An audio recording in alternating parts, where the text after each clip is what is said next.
15 de septiembre, mes de la Biblia, Evangelio según San Lucas, segunda entrega. ¿Cómo podemos dividir el Evangelio de Lucas para comprender su plan, su proyecto de redacción? La mayoría de los autores, de los biblistas, insisten que es importante considerar el Evangelio y el libro de los Hechos de los Apóstoles como una sola obra. Desde ese punto de vista, podemos tener en cuenta 3 etapas en este plan lucano. La primera etapa es el tiempo de Israel o el tiempo de las promesas, que termina con la predicación de Juan Bautista. Pensemos la relevancia que le da Lucas a figuras como Zacarías, Isabel, Simeón y Ana, que encuentran al niño Jesús en el templo, y la predicación del Bautista, que es narrada con bastante detalle en el Evangelio de Lucas, además de narrarse su concepción milagrosa y su nacimiento.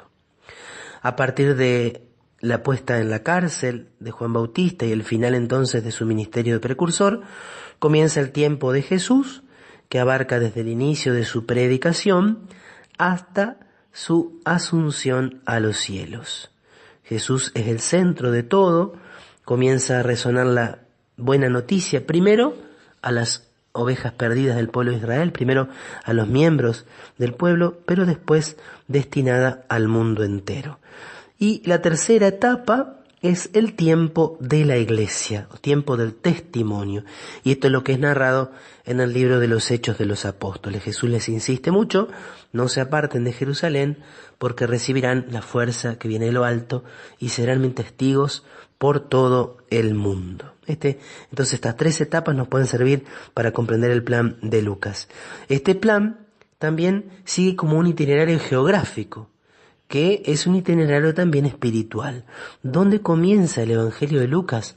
Comienza en Jerusalén, porque comienza relatándonos la concepción de Juan el Bautista. Y acuérdate que Juan Bautista era hijo de Zacarías, que era sumo sacerdote. El Evangelio comienza en el templo de Jerusalén, narrándonos esta aparición del ángel a Zacarías y su incredulidad, por lo cual queda mudo. Isabel concibe a Juan Bautista. Luego, la narración se traslada a Galilea. Galilea es la concepción de Jesús.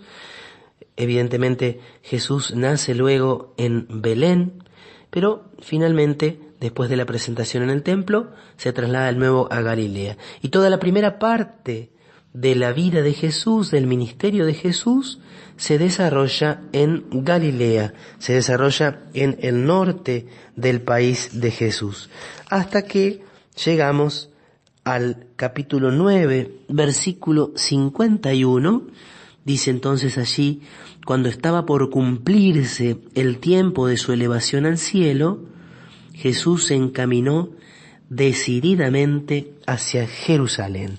Sí, a partir de entonces de esa narración, Lucas 9, versículo 21, allí comienza Jesús a caminar hacia Jerusalén. Coinciden entonces aquí los 3 evangelios sinópticos. Después de la confesión de fe de Pedro, el anuncio de la pasión, Jesús empieza a encaminarse hacia la ciudad santa. Allí se darán los acontecimientos de su muerte, de su resurrección, y desde Jerusalén, una vez que viene el Espíritu Santo, Jesús ya subió al cielo, el Evangelio se va a anunciar a todos los pueblos.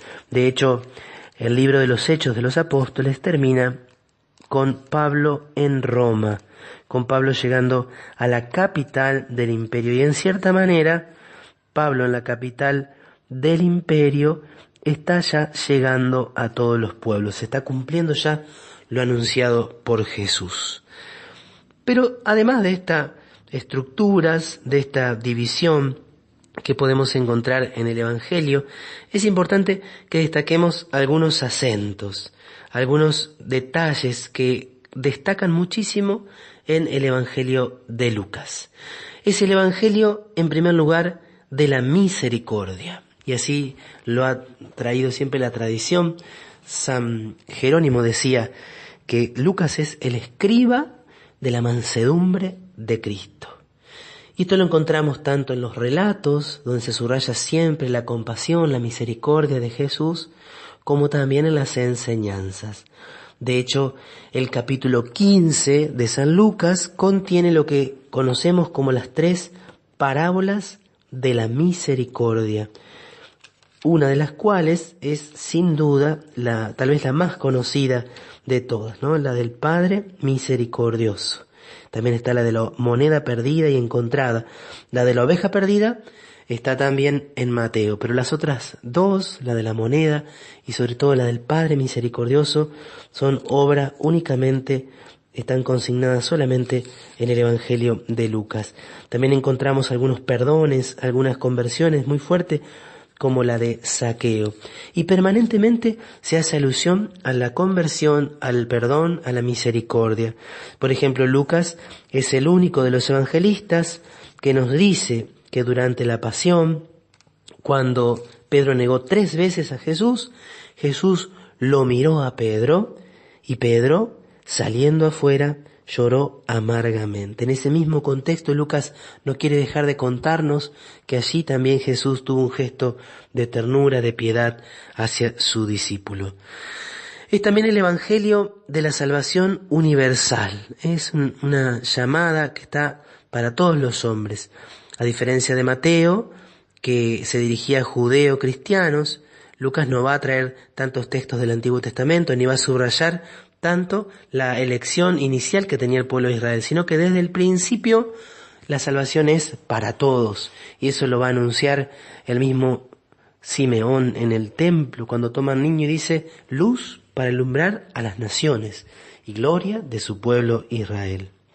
Es el evangelio de los pobres, no solamente de los pobres de espíritu, sino de la pobreza real, de la pobreza efectiva.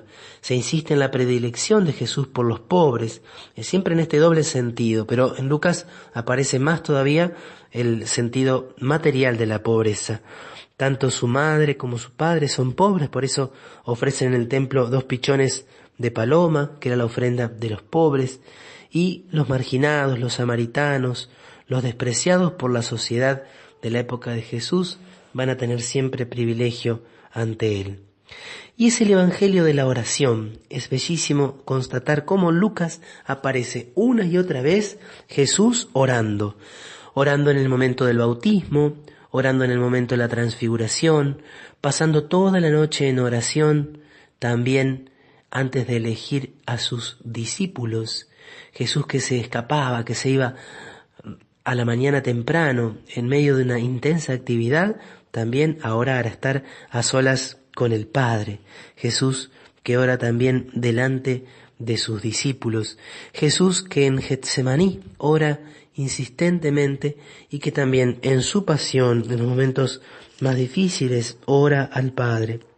Las palabras que pone Lucas, los que nos narra en la pasión del Señor, son: Padre, en tus manos encomiendo mi espíritu. Además de estas otras hermosas frases: Padre, perdónalos porque no saben lo que hacen. Jesús está rezando todo el tiempo, reza durante toda su vida, reza en su pasión e implora también durante su pasión la misericordia para aquellos que lo estaban matando. Es el evangelio del Espíritu Santo. El Espíritu Santo aparece mencionado en la Anunciación a María.